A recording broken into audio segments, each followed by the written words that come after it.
So friends, AB6 news ఛానల్కి subscribe చేయండి. Don't miss AB6 news channel. నేను చాలా సమావేశాలకు పోతాను, చాలా దిక్కులో పోతా. చాలా దిక్కులు ఏం జరుగుతుందంటే, మంది తెచ్చినోడు పని చేసినోడేమో కింద ఉంటాడు, ఉత్త గప్పాలు కొట్టేటోడు ముచ్చట పెట్టేటోడు పోయి పైన కూర్చుంటాడు. ఇది బ్రాహ్మణ సంఘాలు మానాలి.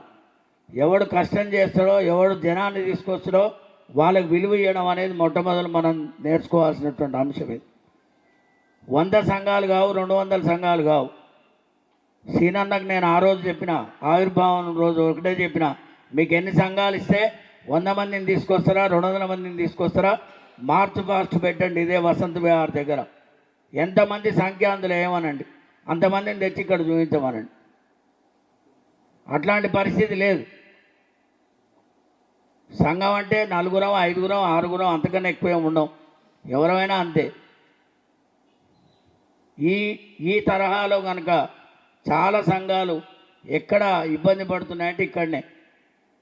అక్కడికి వచ్చేసరికి ఎవరైతే సంఘానికి సమీకృతం చేస్తారో, జనాన్ని సమీకరణ చేస్తారో, అక్కడికి వచ్చేసరికి వాళ్ళ నాయకుడు పైన ఉండడు. ఆ సమయంలో జరిగేది ఏమిటంటే, ఆ నాయకుడు పైన లేనినాడు వచ్చేటువంటి వాడు తీసుకొచ్చిన జనం వాని మీద రివర్స్ అయ్యేటువంటి ప్రమాదం ఉంటుంది. గత ముఖ్యమంత్రి సమావేశంలో కూడా ఈ చర్చ జరిగిన మాట వాస్తవం. మొన్న ముఖ్యమంత్రి గారు సమావేశం పెట్టిరా అన్నప్పుడు కూడా మొట్టమొదలు ఇట్లే అందరిని పిలిచినారు, ఒక మీటింగ్ చేసినారు. మీకు ముచ్చటే లేదు అది ఇది అని అన్నీ చెప్పినారు. ఇక తర్వాత ఒకటి కట్టేయండు, కొంచెం ఎవరు లేరు, ఒక్కడే ఉంటాడని ముచ్చట మొదలుపెట్టి. మరి ఒక్కడే ఉంటే ఈ 5,000 మంది 1000 మంది తీసుకొచ్చినాడు ఎక్కడ పోవాలి? వాడిని కూడా ఆలోచన చేయాలి కదా. ఇట్లా ప్రారంభంలో ఉన్నటువంటి ఒక నిబద్ధత చివరికి వచ్చేసరికి లోపం జరుగుతున్నది.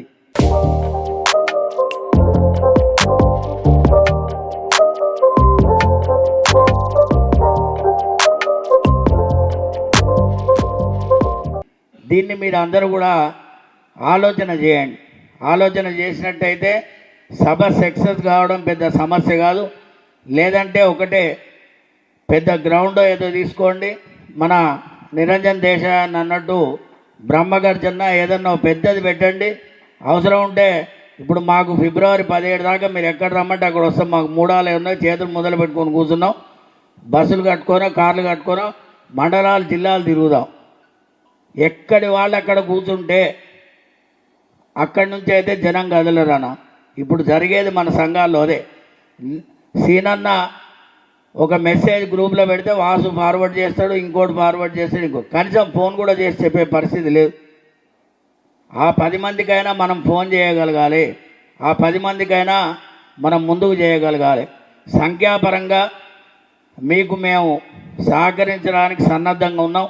ఇంకా మా వల్ల సంఖ్య ఎక్కువ రావాలనే ఆలోచన కనుక ఉంటే కొంత బ్రాహ్మణ అర్చక అనేది ఏదైనా ఒక వర్డ్ కనుక అందులో చేరిస్తే అర్చకుల్ని కూడా మేము మొబిలైజ్ చేయడానికి మాకు కొంత ఈజీగా ఉంటుంది. ఎందుకంటే ఎక్కడ ఏ ఆలోచన ఉన్న వాళ్ళు ఆలోచనలు ఉంటారు కాబట్టి మా వరకైతే జనం రావడానికి పెద్ద ఇబ్బంది కాదు.